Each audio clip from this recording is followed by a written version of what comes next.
este vídeo vamos a hablar de esferas y cuerpos relacionados con las esferas.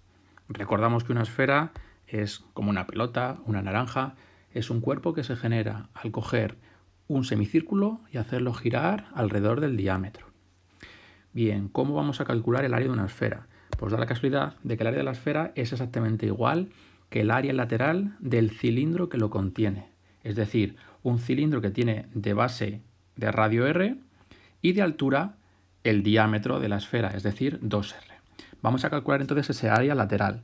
El área lateral de un cilindro dijimos que era la longitud de la base, es decir, 2pi por el radio, 2πr, por la altura. Y acabamos de decir que la altura tiene que ser el diámetro de la esfera, es decir, 2 veces r. Con lo cual este área lateral será 2πr por 2r. Juntamos los doses, 2 por 2, 4, el pi por aquí, y r por r será r cuadrado. Pues este es el área de una esfera. 4 por pi y por el radio al cuadrado. Muy bien, pues vamos a hacer un ejercicio práctico. Si yo tengo una esfera de radio 6, ¿cómo calculamos el área? Pues sustituyendo el radio por 6. Simple y fácil. Será 4 por pi y por el radio, que hemos dicho que es 6, al cuadrado.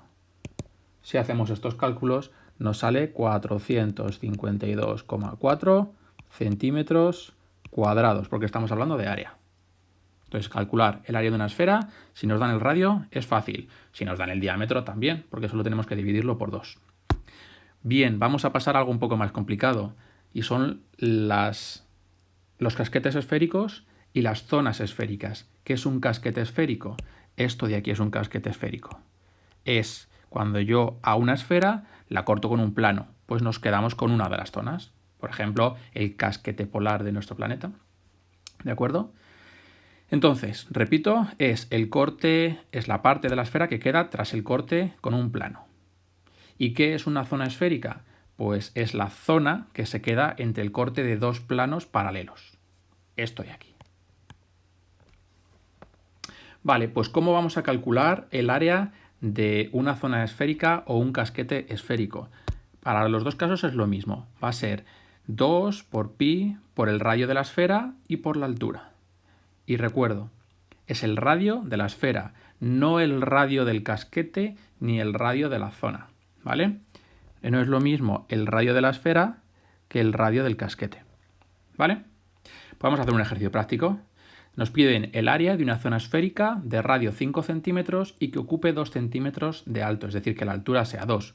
Pues simplemente sustituimos y decimos que el área de esta zona esférica será 2 por pi por el radio de la esfera, que es 5, y por la altura, que es 2. Hacemos estos cálculos y nos sale que son 62,8 centímetros cuadrados. Si nos dan estos dos datos, tanto la altura de la zona o del casquete como el radio, no hay ningún problema. Ahora, ¿qué ocurre si lo que nos dan es esto? Nos dan el radio del casquete y la altura del casquete. No tenemos el radio de la esfera, pues habrá que conseguirlo, porque hemos dicho que el área es 2 por pi por el radio de la esfera por la altura del casquete o de la zona esférica.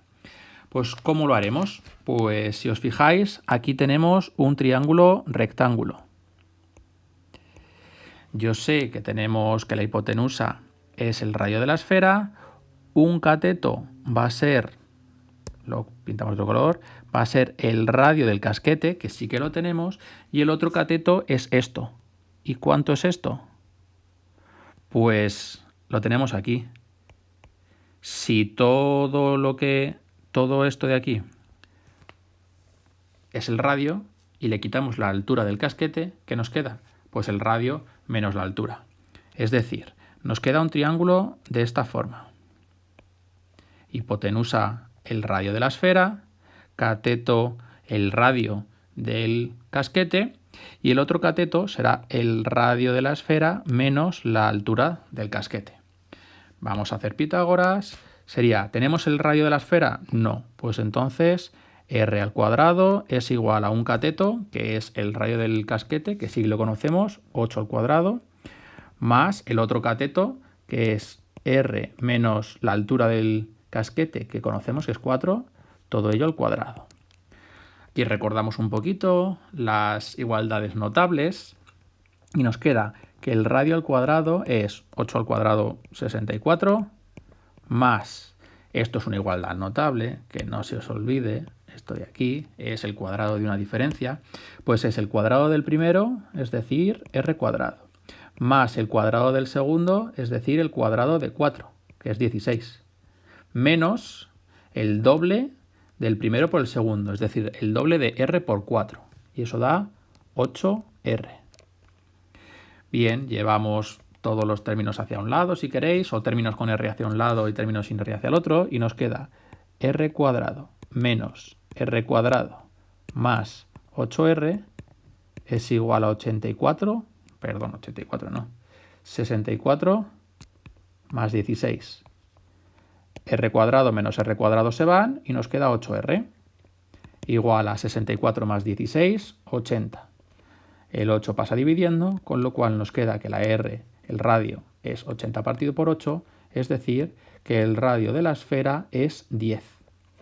Ya tenemos el radio de la esfera y tenemos la altura del casquete. Pues aplicamos la fórmula del área de un casquete, que es 2 por pi por el radio, que acabamos de decir que es 10, y por la altura, que es 4. Y esto nos da que el área del casquete es de 502,6 centímetros cuadrados. Ya sabemos calcular el área de un casquete esférico. Lo mismo habría que hacer con el área de una zona esférica. Lo único que tendríamos que hacer probablemente algún cálculo más. Bien, vamos a pasar ahora al cálculo del volumen de una esfera. Si yo quiero calcular el volumen de una esfera, pues lo puedo hacer asemejándolo a 2/3 del volumen del cilindro que lo contiene. O para que os quede más claro, es 4/3 de pi por el radio al cubo. 4/3 por pi por el radio de la esfera al cubo. Si tenemos este ejemplo, radio igual a 6, sería que el volumen es 4/3 de pi por el radio, que acabamos de decir que es 6, al cubo. Pues 4/3 de pi por 6 elevado al cubo nos da 904,8 centímetros cúbicos. Muy fácil. Si quisiéramos el área, ya lo hemos dicho antes. ¿Y qué pasa si queremos el volumen de un casquete o el volumen de una zona esférica? Bueno, pues eso ya complica un poco la situación. Solo tenéis que tener en cuenta que el volumen de un cono de las mismas dimensiones más el del volumen de una semiesfera en las mismas dimensiones es igual al volumen del cilindro. Y lo mismo ocurre con las zonas esféricas y los casquetes esféricos. Tendríamos que hacer la zona correspondiente del cono con la zona correspondiente de la semiesfera y nos daría igual a la zona correspondiente del cilindro. ¿Qué es más fácil de calcular? La del cilindro y la del cono. Pues entonces haríamos la resta para calcular la zona del casquete. Pero esto ya es un poco más complicado y lo dejamos para más adelante. ¿De acuerdo? Bueno, pues si tenéis cualquier duda, ya sabéis, preguntadme por el correo. Hasta luego.